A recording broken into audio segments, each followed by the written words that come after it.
Assalamualaikum warahmatullahi wabarakatuh. Perkenalkan, nama saya Anova Fatatunikam, NPM 3 terakhir 045. Saya dari kelas analisis multivariat kelas B. Pada kesempatan kali ini, saya akan memaparkan hasil penelitian saya yang berjudul Analisis Pengaruh Resiko Investasi, Inflasi, dan Literasi Keuangan terhadap Keputusan Investasi Mahasiswa Aktif UPN Veteran Jawa Timur.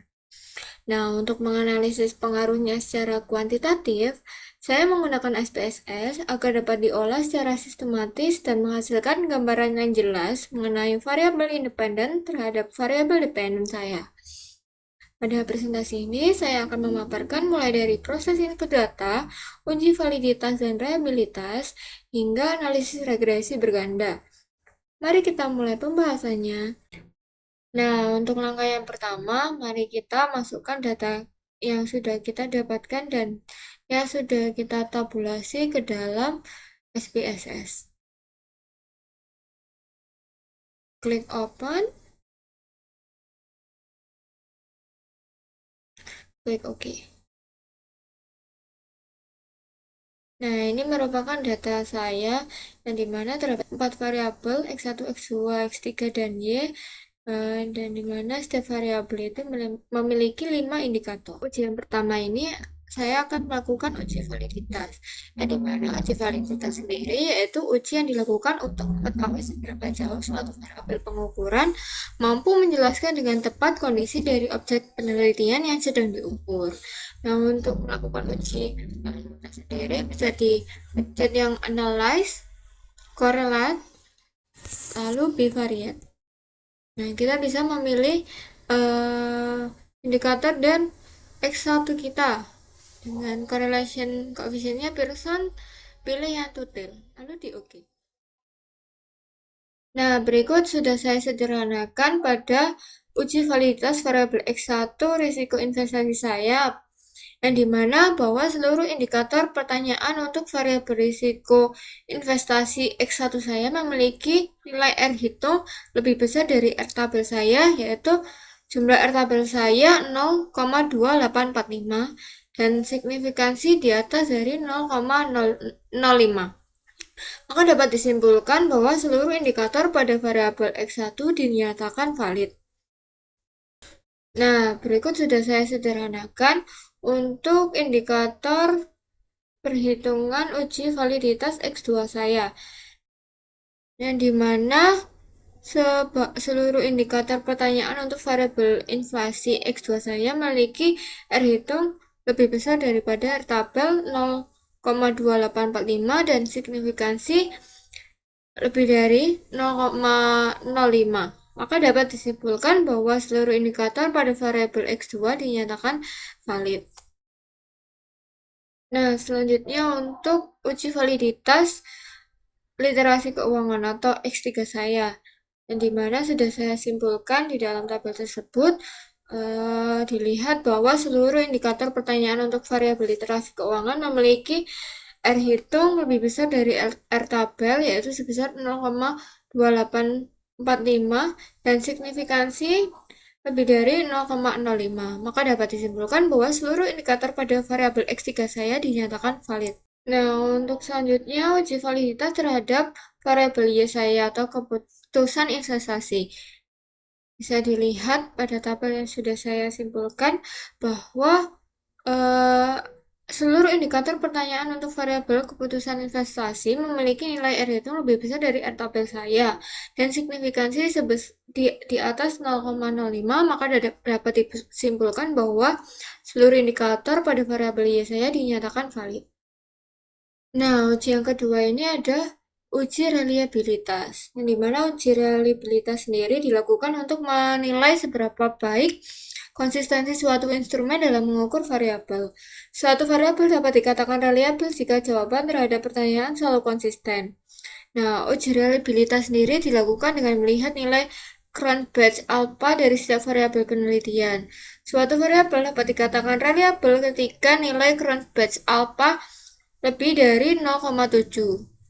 Nah, untuk uji reliable sendiri bisa kita pencet pada Analyze, Scale, lalu Reliability Analyze.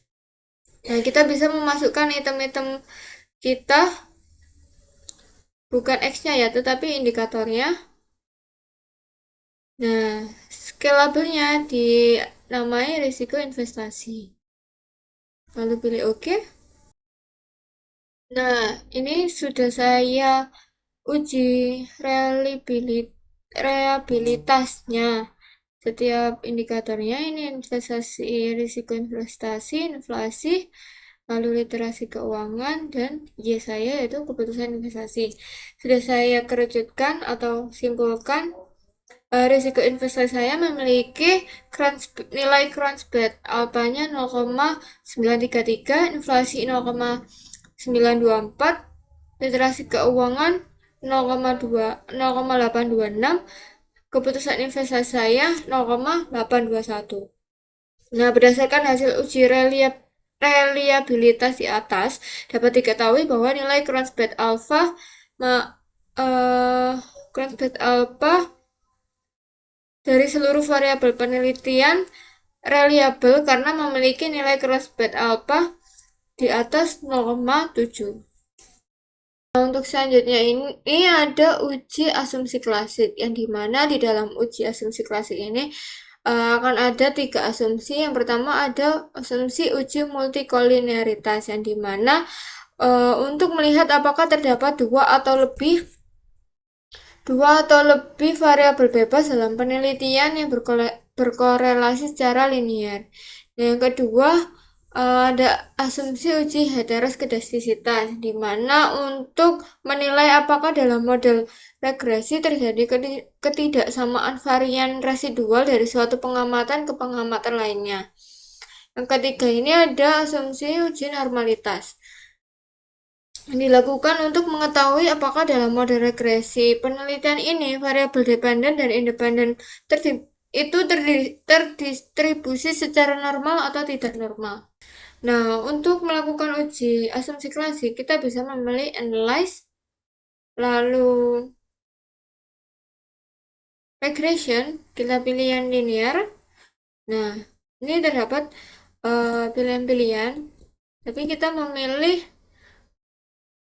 X1-nya, kita pindahkan ke sini, X2 kita pindahkan ke sini, X3 kita pindahkan ke sini, dan Y kita pindahkan ke dependent. Nah, statistiknya kita ubah, kita akan mencari Durbin Watson-nya, continue, plotnya kita ubah,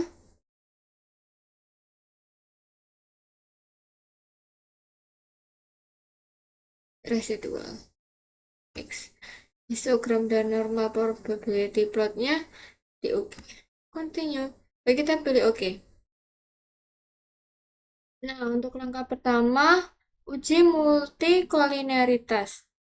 Untuk mengetahui adanya gejala multikolinearitas dalam sebuah penelitian dapat dilihat dari nilai toleransi atau tolerance value-nya itu tidak lebih dari 0,10, dan nilai variance inflation factor atau VIF-nya tidak kurang dari 10. Nah, hasil multikolinearitas pada penelitian ini ditunjukkan pada tabel koefisien. Bisa kita lihat bahwa hasil dari X1 kita risiko investasi ini VIF-nya sebesar 2,175 dan toleransi sebesar 0,460. Variabel inflasi X2 memiliki nilai toleransi sebesar 0,363, itu lebih besar dari 0,10 dan memiliki nilai V sebesar 2,751, lebih kecil dari 10. Nah, variabel yang ketiga ada literasi keuangan dengan memiliki nilai toleransi sebesar 0,457, lebih besar dari 0,10, dan nilai VIF sebesar 2,186, lebih kecil dari 10. Sehingga dalam penelitian ini dapat disimpulkan bahwa tidak terjadi gejala multikolinearitas. Nah, selanjutnya ada uji heteroskedasitas dapat dijelaskan melalui hasil analisis grafik scatter plot, di mana titik-titik terbentuk harus menyebar secara acak, tersebar di atas maupun di bawah angka 0 pada sumbu Y. Apabila kondisi ini terpenuhi, maka penelitian terbukti tidak terjadi gejala heteroskedasisitas dan model regresi layak untuk digunakan.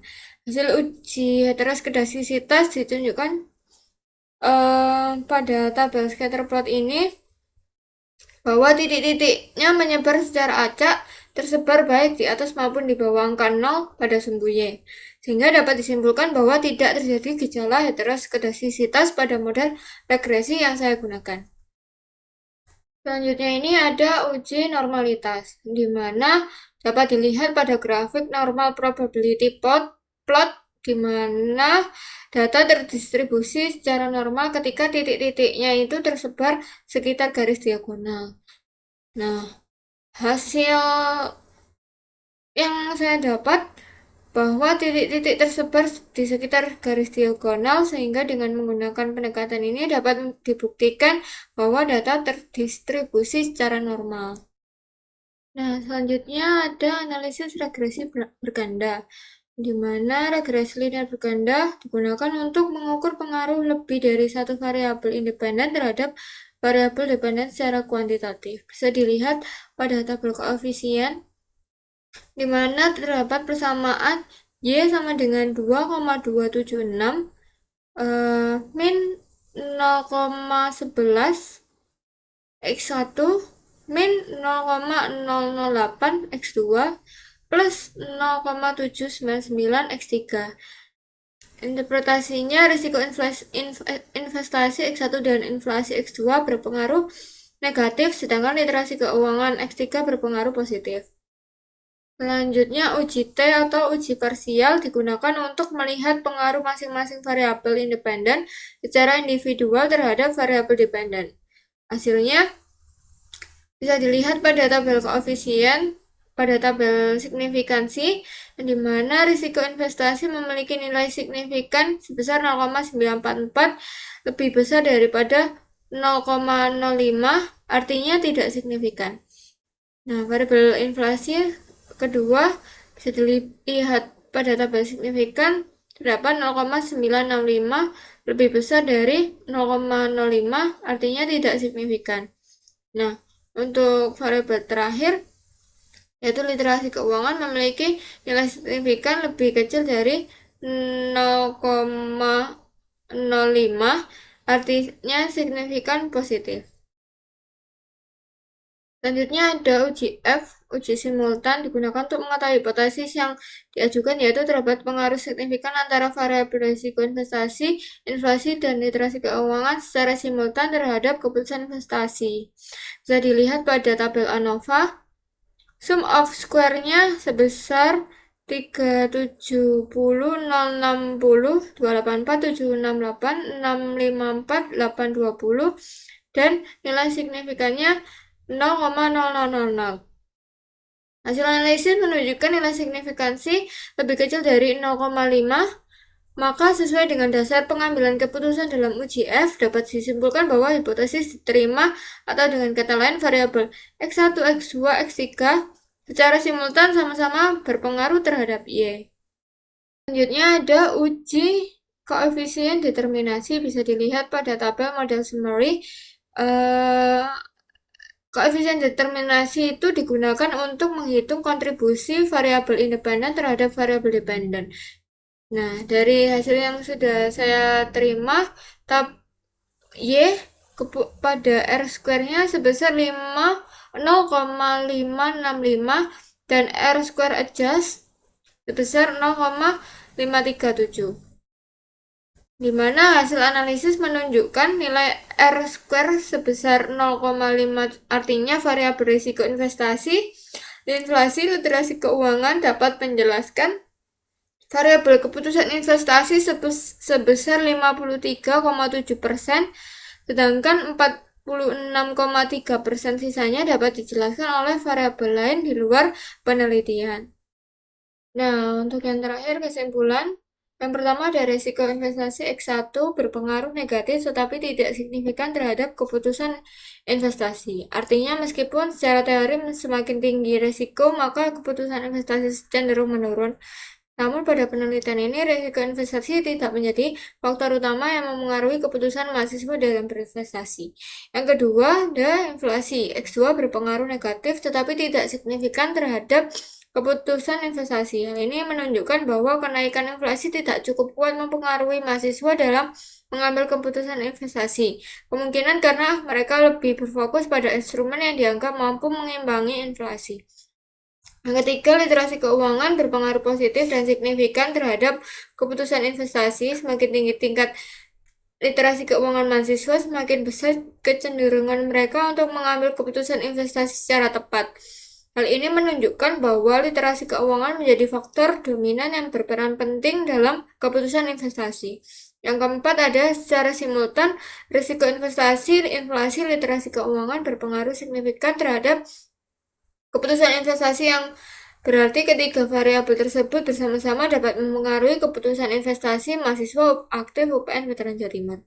Kelima, dan nilai koefisien determinasi menunjukkan bahwa 53,7% variasi keputusan investasi dapat dijelaskan oleh variabel resiko investasi, inflasi, dan literasi keuangan, sedangkan sebesar 46,3% dipengaruhi oleh faktor lain di luar penelitian. Sekian presentasi penjelasan dari saya.